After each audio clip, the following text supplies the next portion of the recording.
Opa, senta que aí vem história. Hoje a gente vai conhecer a história aí do Papa mais vida louca de todos. Sim, houve o tempo em que nem todo Papa era Francisco. Adivinhou de quem é? Exatamente ele, Papa Alexandre VI, de nascimento Rodrigo de Borgia. Aliás, nem Borgia, Borja. Vamos lá entender essa história.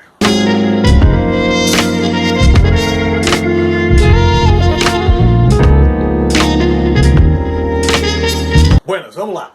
Papa Alexandre VI tem uma longa história por trás, né? Vamos entender um pouquinho.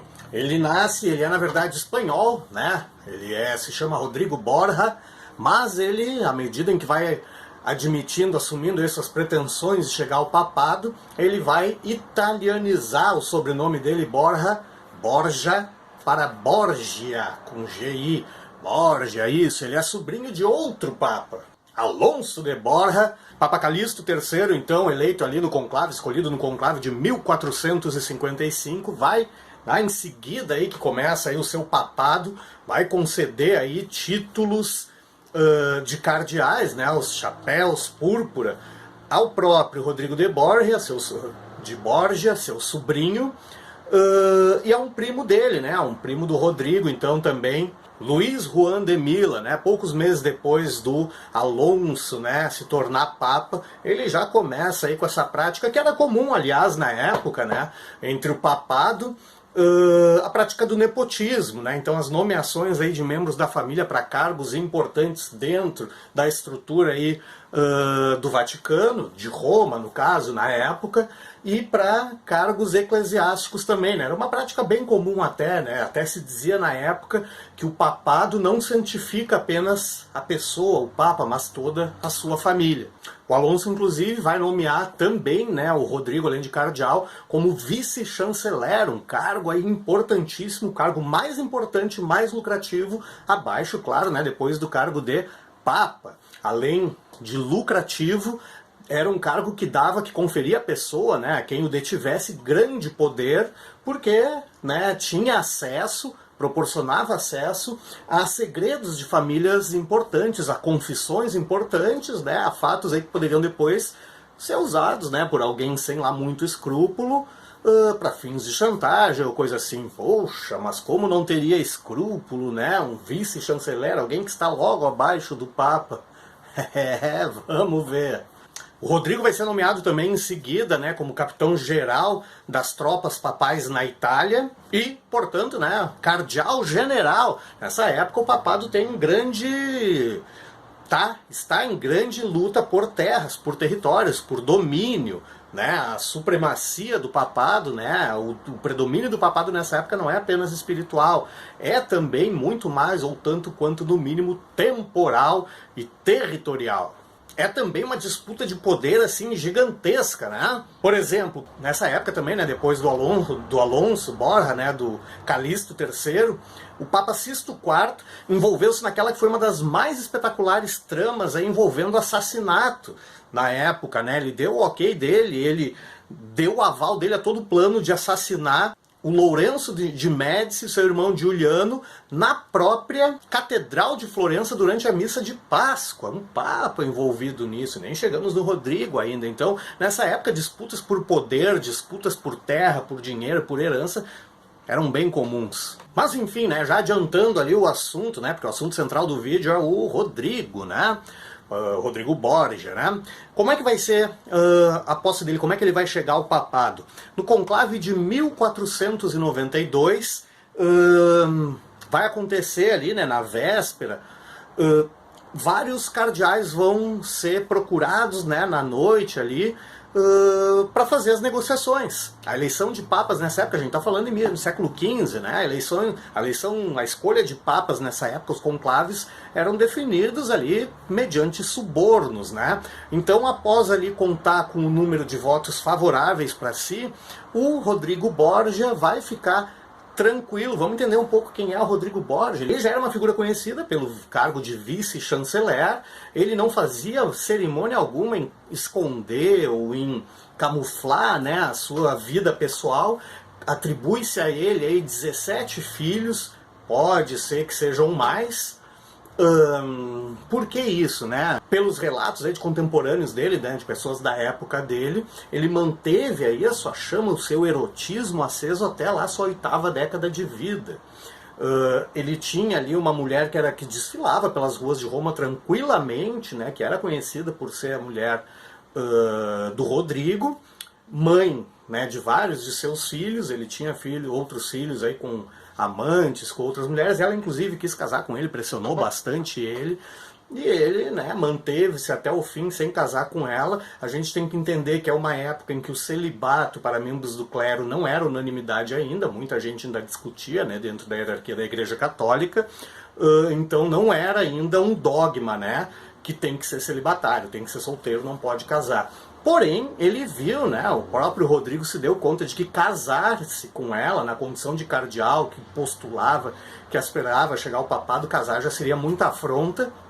E outra, que ele não queria abrir mão das amantes dele, né? Então ele conseguiu segurar, não casou com ela, mas ela desfilava tranquila pelas ruas de Roma aí, como a mulher do cardeal Rodrigo de Borgia e tal, e do vice-chanceler. No conclave dele, então, no conclave que resultou na escolha dele, então lá em 1492, após tanto suborno, ele já de cara teve que se deparar aí com essa questão, né, de arranjar dinheiro para pagar todos os subornos, tudo que ele havia prometido. Bueno, então o que ele vai fazer, né? Já nos primeiros meses também, os primeiros atos, alguns dos primeiros atos dele aí como Papa, né? Então já como Papa Alexandre VI, vão ser nomear o seu filho primogênito César, né? Que para muitos era o seu filho preferido, nomear o seu filho primogênito César aos 18 anos de idade como cardeal, nomear Hipólito de Este, filho do conde de Ferrara, com apenas 15 anos de idade, foi nomeado também cardeal, e nessa leva foram mais 10 cardeais, foram 12 novos cardeais, os outros, né, os outros 10, enfim, títulos comprados também, né, vendeu o título de cardeal, então, para outros 10, para poder pagar aqueles que ele já tinha subornado antes. Mas agora essa história vai chegar na gente, agora essa história vai respingar aqui no Brasil. Por quê?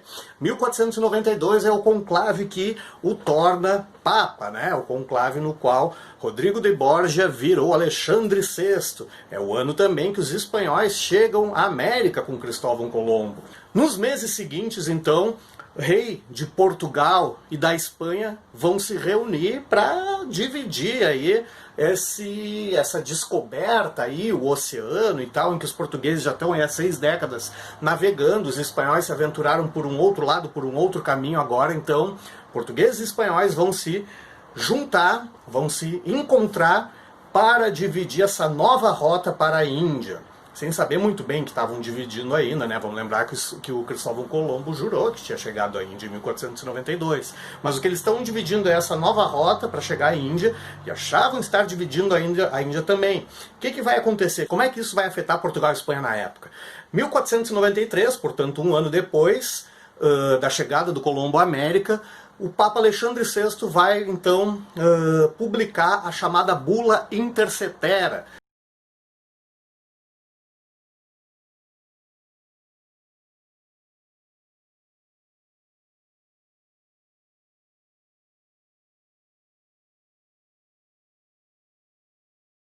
Então o que aconteceu, né, por ocasião aí da Bula Intercetera, né, porque que o Papa Alexandre VI foi tão favorável aí à Espanha, né, determinando aquele limite inicial que conferiria muito mais terra aí à Espanha sem nenhum deles saberem, é verdade, né, mas tendo grandes possibilidades.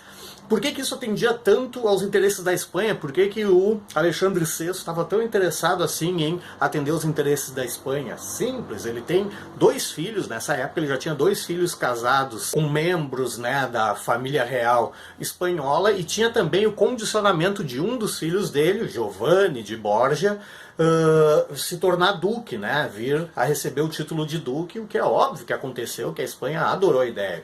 O rei de Portugal, por outro lado, não curtiu muito, obviamente, então intensificou ali as pressões para essa linha ali que definiria, que dividiria aí, esse novo caminho do oceano e a Índia, as Índias entre os dois, para que isso fosse revisto. Então no ano seguinte, depois de meses de choradeira, 1494, então, tá lá o Alexandre VI assinando, publicando então o Tratado de Tordesilhas, empurrando essa linha inicial aí para 370 léguas a oeste do arquipélago de Cabo Verde, chegando então ao limite que chegou, tá aí no mapa também. Buenas, nos anos seguintes, aí nos 10 anos seguintes, 9, né, depois do Tratado de Tordesilhas, né, ele vai ser papa até 1503. Nesses anos seguintes, então, o papado dele, o papado do Alexandre VI, vai ser marcado por escândalos e mais escândalos. Existe um relato até, porém, de um adversário, de um inimigo político dele, né, de um adversário ferrenho dele, de que ele teria proporcionado aí uma orgia com mais de 50 prostitutas dentro das dependências ali do Vaticano. Tá? O papado dele vai ser marcado também por nepotismo em vários níveis. Primeiro círculo de nepotismo, daquilo que se chama de primeiro círculo de nepotismo dele, abrangeu ali os seus filhos, cargos, terras. Ele chega, ainda no início do papado, ele já é dono de 16 províncias. O Alexandre XVI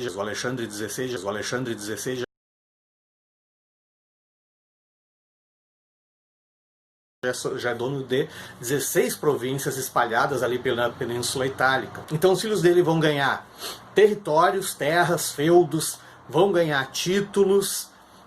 Depois desse primeiro círculo, né, que envolvia os filhos dele, o segundo círculo de nepotismo aí, com cargos, honrarias, terras, vai ser para os sobrinhos dele, para os filhos da irmã dele, e um terceiro título então para os seus concidadãos. Mais ainda, esse papado dele vai ser marcado por inúmeras polêmicas envolvendo diversos assassinatos de adversários políticos dele, né? Então vai se criar aquela aura, aquela figura, né, dos cadáveres encontrados no rio Tibre, né? Alguns inimigos dele foram encontrados, retirados o corpo, né? Foi retirado do rio Tibre. A suspeita do veneno, o doce pó branco do Borgia, né? Vem daí também dessa época. Então ele trata aí os mais chegados, né, e os familiares com uma generosidade gigantesca, generosidade, né, não do próprio bolso, obviamente. O que vai acontecer?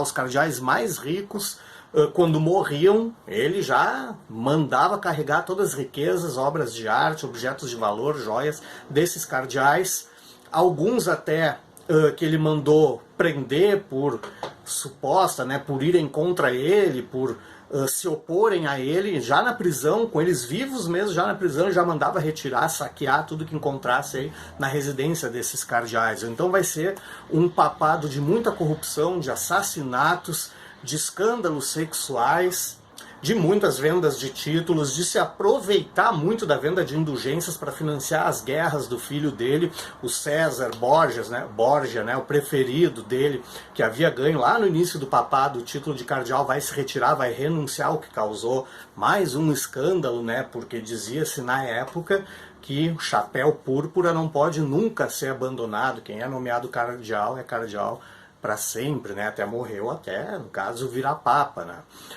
O filho dele vai largar tudo e vai viver o resto da vida em guerra, conquistando mais territórios aí para o papado, e ele vai financiar, o pai dele então, né, o Rodrigo Borgia, o Alexandre VI, vai financiar essas guerras do filhinho através de aumento de impostos. Ele vai sugerir que cardeais paguem impostos, né, que não pagavam, mas também para financiar as guerras do filho ele vai dar a ideia de instituições de caridade da própria igreja ou não, mas instituições de caridade paguem impostos para ele destinar às guerras do filho dele.